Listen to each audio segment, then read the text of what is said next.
I think there is a fundamental misstatement of the issue in the question. We can no longer continue to make policy for ourselves, in our country, in our region, in our continent, on the basis of whatever support the Western world or France or the European Union can give us. It will not work. It has not worked, and it will not work. Our responsibility is to charter a path which is about how we can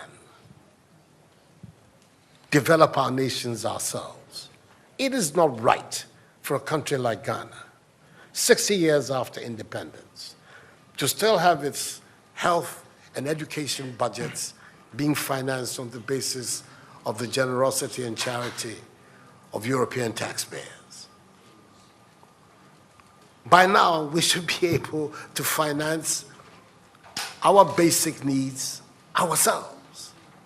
And if we are going to look at the next 60 years as a period of transition, a period whereby we can stand on our own feet, our perspective has not to be what the French taxpayer decides to do with whatever surpluses that they have in France. They're welcome. They're appreciated. Whatever interventions that the French taxpayer through their governments make to us are appreciated. We're not going to lick a gift horse in the mouth. But this continent, with all that has happened, is still today the repository of at least 30% of the most important minerals of the world. It's a continent of vast, arable and fertile lands. It has the youngest population of any of the continents in the world. So it has the energy and the dynamism. We have seen it.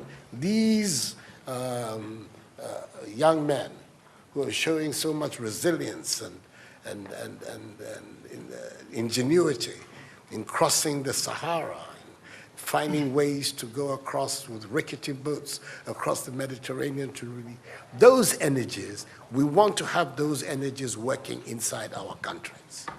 And we're going to have those energies working in our countries if we begin to build systems that tell the young people of our country that their hopes, their opportunity are right here with us. Migration and the movement of people is being presented in a manner which suggests that somehow it's a new phenomenon. There's nothing new about it.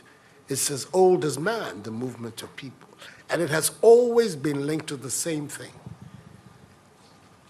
the failure of where you are to provide you with an opportunity, so you move somewhere else. Those of you who are familiar with 19th century European history would know that the biggest wave of immigration in 19th century Europe, the latter part of it, came from Ireland and from Italy. Waves upon waves, generations of Italians and the Irish people left their countries to seek the American paradise, largely because Ireland was not working, Italy was not working. Today, you don't hear it. Italian young people are in Italy. Irish young people are in Ireland. We want young Africans to stay in Africa. And how are they? And it means that we have to get away from this mindset of dependence. This mindset about what can France do for us. France will do whatever it needs to do for its own sake. And when those coincide with ours, tant mieux, as the French people say.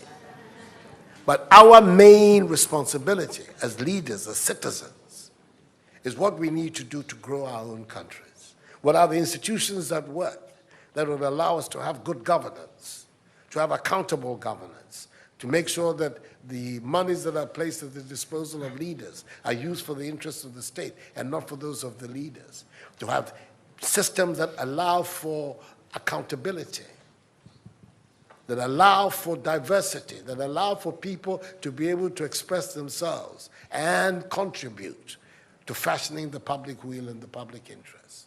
Our concern should be with what do we need to do in this 21st century to move Africa away from being cap in hand and begging for aid, for charity, for handouts.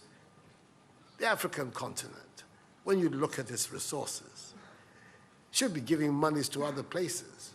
We have huge wealth on this continent, in our own country of Ghana. And we need to have a mindset that says, we can do it. Others have done it. We can also do it. And once we have that mindset, we will see it as a liberating factor for ourselves. We keep talking about how it was that Koreans, Malaysians, Singaporeans, who got their independence at the same time as us. We're told of that at the time of Ghanaian independence, per capita Ghanaian income was higher than that of Korea. Today, Korea is part of the first world. So is Malaysia. So is Singapore. What happened? Why did they make that transition? And 60 years after independence, we are where we are. Those are the matters that should concern all of us as Africans, as Ghanaians. And not, when I say so with the greatest of respect to the French president, I think that the cooperation of France is something that I am, as you know, a strong friend of France. I am Francophile. So I don't have any difficulty with that.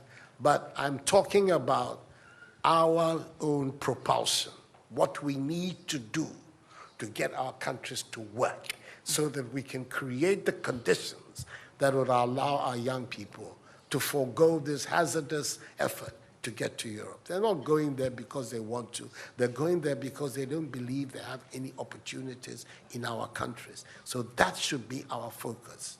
And I believe that with that if we change that mindset of dependence, that mindset which is contingent on aid and charity, we would see that in the decades ahead of us, the full flowering of the African peoples would take place. And that new African personality that was talked about at the time of our independence will become real and imminent in our times. That's what I'm saying. I hope that I'm not upsetting the questioner or even some of my friends who are here. But these are my strongly held beliefs. And that is the reason why I've adopted as the slogan of my presidency, of my period of the Supreme Office of Ghana, that we want to build a Ghana beyond aid, a Ghana which is independent, which is self-sufficient, that is capable of standing on its own feet and building its own life. We can do it if we have the correct mindset to do so. Like a father, like his son, What type of wickedness is this? How can both of you be riding on this bicycle with all these clothes at the same time? You want to spoil the bicycle? Hi! It's unfair!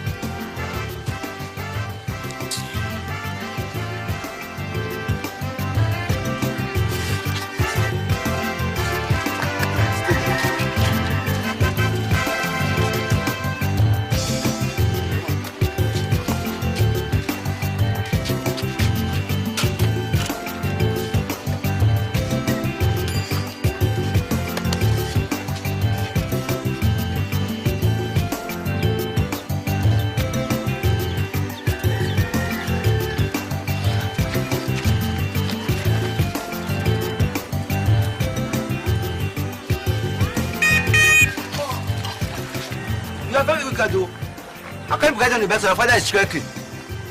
You're such a wicked boy.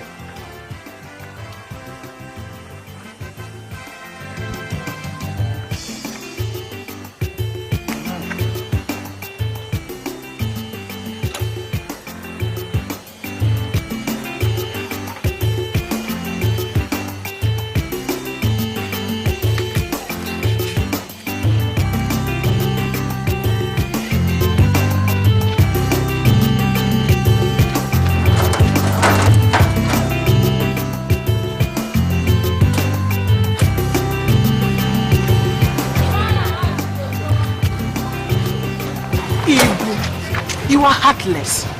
How can a full-grown man like you be riding on a bicycle and your son will be trekking? Ibu, this is unfair. This is man inhumanity to son. What stops you from carrying your son so that both of you can ride together?